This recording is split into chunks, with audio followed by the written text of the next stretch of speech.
Sergey Brin just made $3.5 billion on this tech edition of Industry Focus.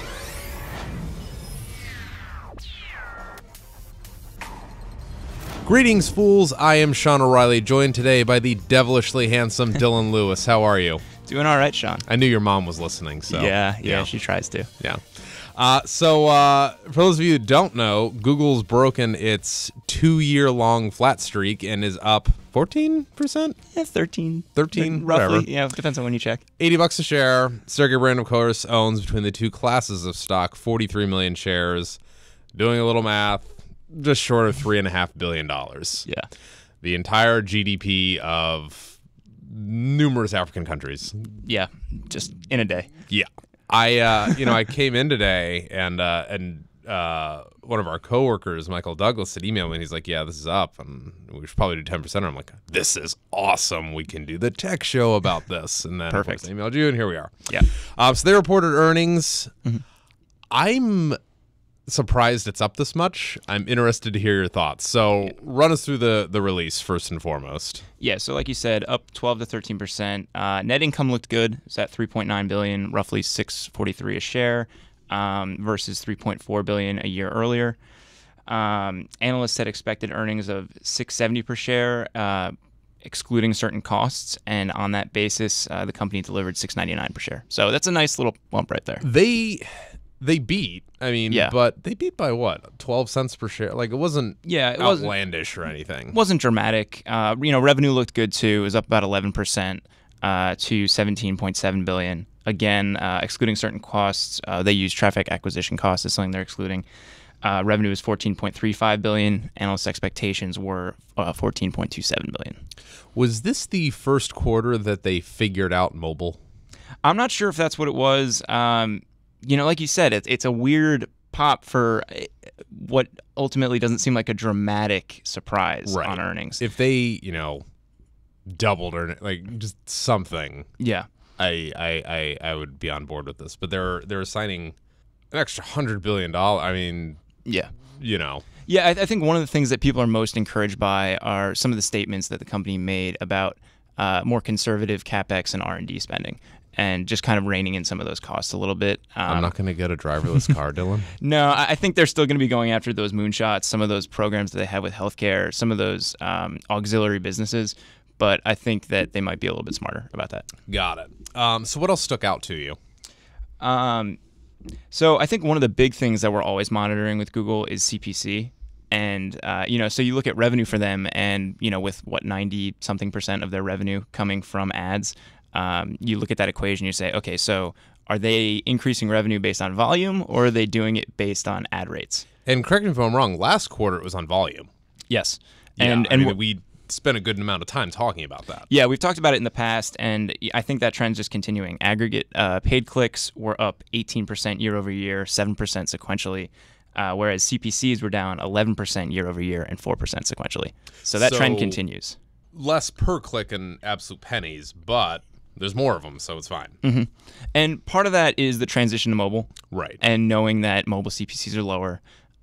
Some of that is YouTube as well. It seems the company's made it clear that mobile CPCs are kind of at the lower end of the spectrum, desktop is on the upper end, and YouTube is somewhere in between the two. And so I think as those become larger parts of the business, we're going to kind of continue to see CPCs meet somewhere in the middle there.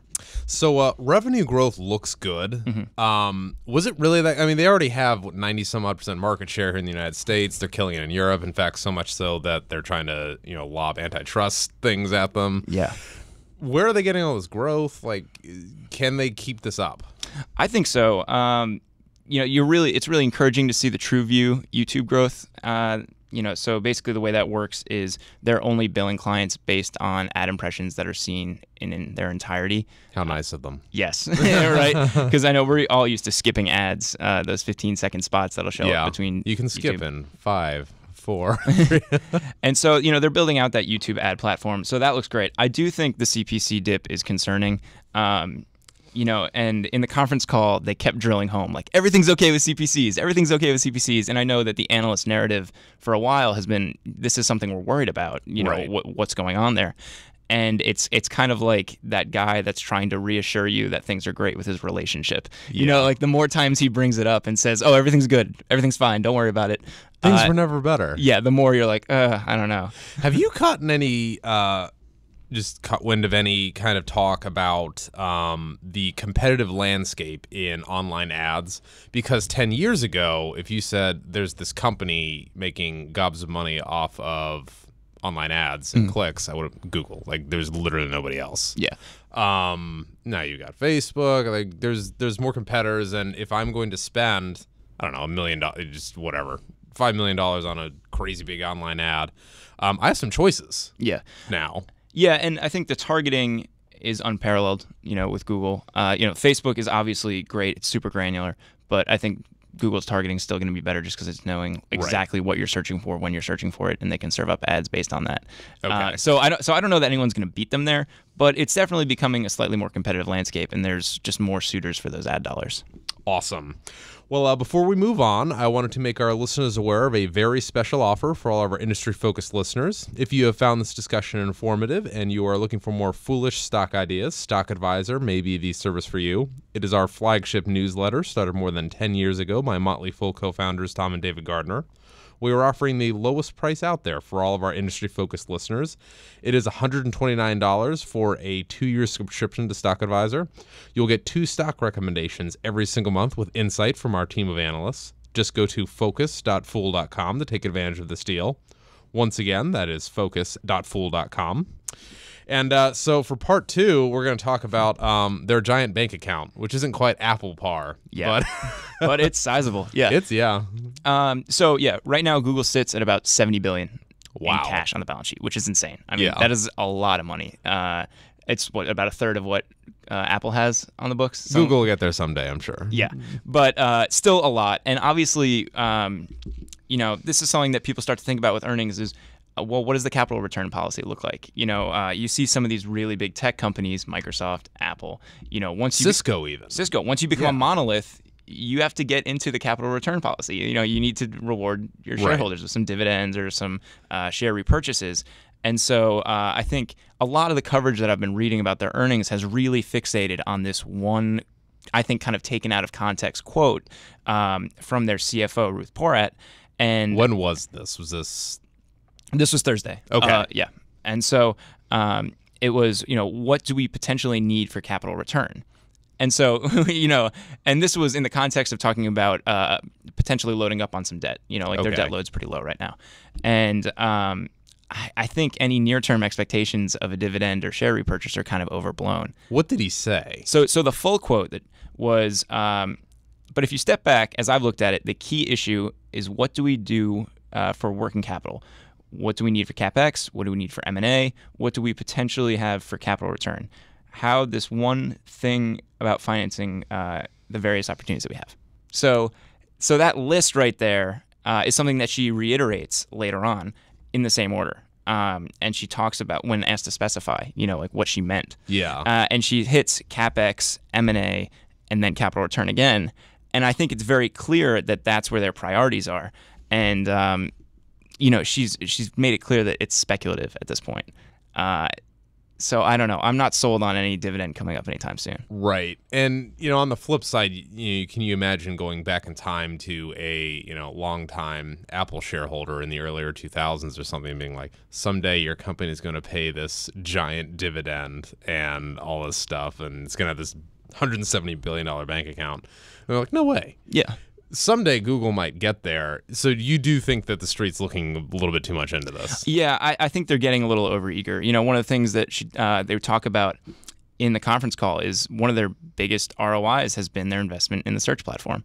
And they've been extremely smart with their M&A, like YouTube was an acquisition. So they've spent that money very wisely, and it's allowed them to just absolutely explode in growth. Right. So, while it might be compelling to, reward shareholders, build some stability there, if they're allocating capital that well, why get in the way of that? Yeah, it's always tricky, but obviously management does have three choices. They can keep the money and do what kind of more or less what Google's doing, pay dividends or buy back stock. And if you're going to do the latter two, you need to ask yourself what the shareholders are going to do with that. And if it doesn't meet the threshold of, I don't know, what do you think is a fair return for an investor? Expect 8-10% a year or something.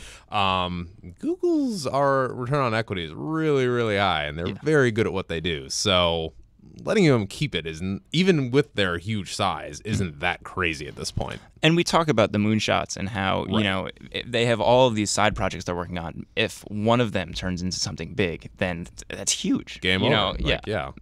So that possibility, I think you're right, is it's a lot more potent, you know, in their bank account than it is in their shareholders right now. Sergey deserves that $3.5 billion that our society gave him today. Yeah. So this is what I really want to talk about, because it's kind of a continuation of what we did, you know, a week or two ago, which was what's up with YouTube? Yeah. Because it's break even. Like, do they acknowledge? Yeah, we just kind of have it, and it's fun to have. Yeah. So Sergey loves watching cat videos on YouTube, and we just have it. Like everything I've read on YouTube so far has said it's break even, and which is maddening. You know, because like you're like, how is this not a profitable platform? Everybody uses it. Yeah, and unfortunately, everything Google's released so far to the public, you know, via financial statements, quarterly calls, etc., hasn't broken it out. And so, you know, like, it's something we've referenced before, but it's a lot like Amazon Web Services, where we weren't really sure what it was for a while, and, you know, what kind of revenue contribution it was. You know, we had some ideas from analysts. We had some insiders leak some information here and there with YouTube's contribution, but for the most part, we don't have an official statement that says this is what it is. And so, you know, we're stuck with these user metrics that the company is releasing. And so right now they're at over 1 billion users. Watching time growth is up 60% year over year. So obviously, I'm trying to think if I watch things longer on YouTube now. I think more people are listening to listening to music on there. I think that's what it is. For sure. I mean, the Vivo and for sure. And so, like I said before, you know, YouTube CPC wise is kind of between desktop and mobile. So, and something they've talked about in their conference calls is that the gap between mobile and desktop is narrowing. So I think company wide, the CPC is probably going to be somewhere along where YouTube is. So theoretically, you know, it becomes something that's profitable at some point. Wow. But awesome. Yeah. Very good. Well, thanks for your thoughts. Always a pleasure, Sean. See you later. See ya. If you are a loyal listener and have questions or comments, we would love to hear from you. Just email us at focus@fool.com. Again, that is focus@fool.com. And as always, people on this program may have interests in the stocks that they talk about, and the Motley Fool may have formal recommendations for or against those stocks, so don't buy or sell anything based solely on what you hear on this program. For Dylan Lewis, I'm Sean O'Reilly. Thanks for listening, and Fool on.